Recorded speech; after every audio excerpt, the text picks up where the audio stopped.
Hi everyone, I'm Teacher Barch and this time I will teach you on how to find the general expressions and slope of tangent line. When we say general expressions, this is just a formula of a slope of tangent line. When we say slope, it can be written as small letter m, and tangent line is a line which intersect the curve at exactly one point. Okay, bawal ang 2 points. In order to get the value of small letter m or slope, we need to familiarize this formula. We have the limits of f of x plus h minus f of x over h as h approaches to 0. Meaning to say, lahat ng h sa final answer will become 0. And there are only 3 steps in terms of finding the slope. You need to find first the value of f of x. Second, find the value of f of x plus h. Then third, use the given formula, which is m equals the limits of f of x plus h minus f of x over h. Without further explanation, let's begin.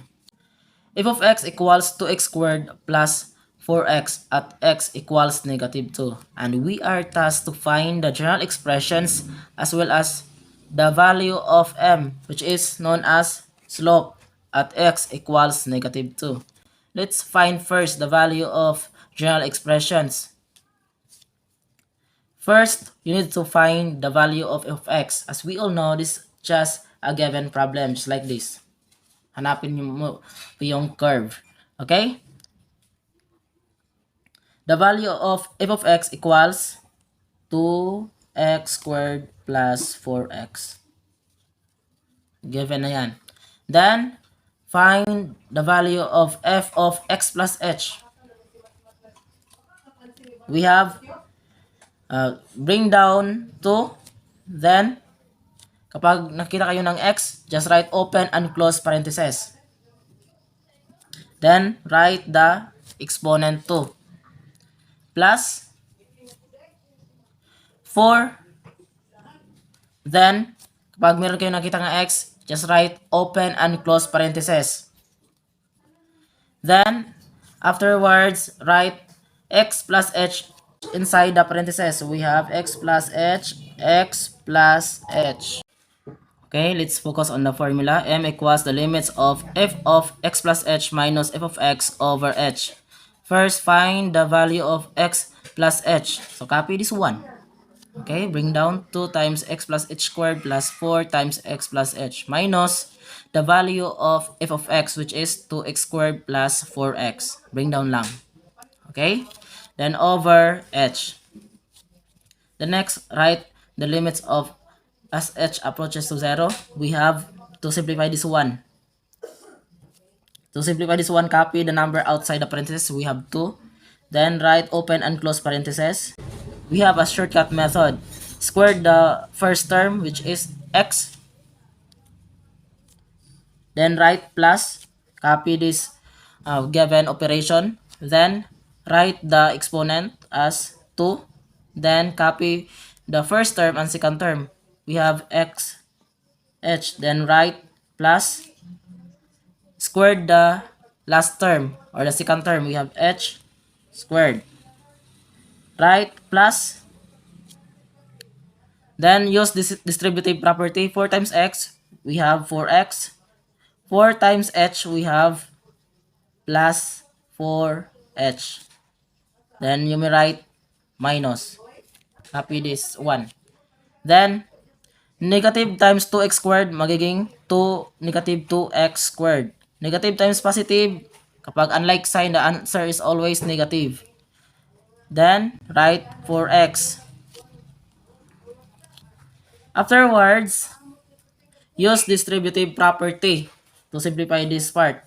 2 times x squared, magiging 2x squared plus 2 times 2. We have 4, then bring down lang si xh plus 2 times h squared. plus 2h squared plus 4x, copy lang, bring down 4h plus 4h minus 2x squared minus 4x over h. Okay, to solve this one, you need to write limits as h approaches to 0. Then, over. First, simplify the numerator, yung nasa itaas, by combining like terms. Shall we say we have x squared? Meron bang ibang x squared dito? Okay.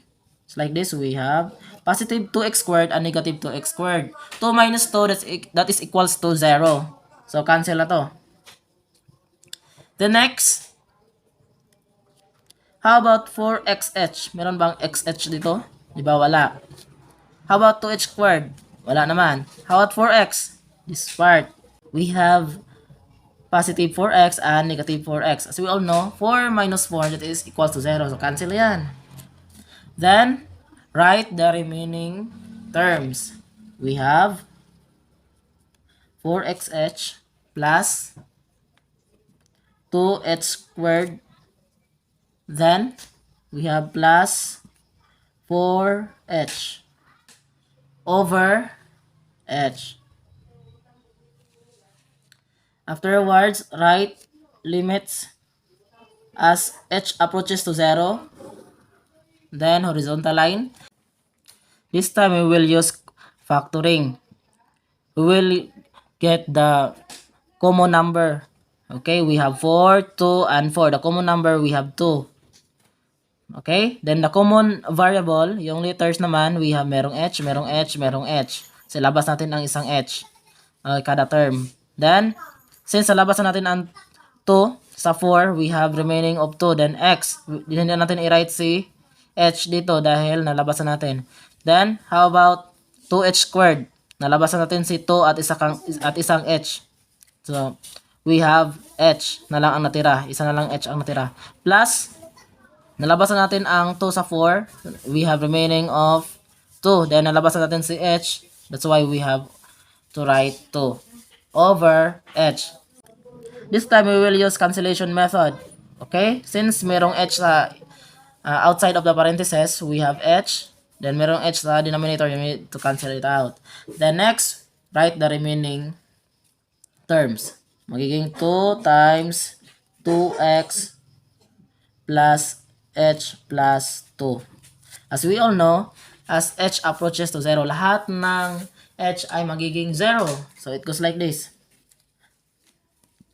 2 times 2x plus 0 plus 2. Bakit naging 0? Dahil h approaches to 0. So, lahat ng h magiging 0. This time, we will simplify. 2 times 2x plus 2 because 0 plus 2 that is equals to 2. Distribute this one. 2 times 2, we have 4. Write x. 2 times 2, we have 4. That's why we have 4x plus 4. This is now our general expression of a tangent line.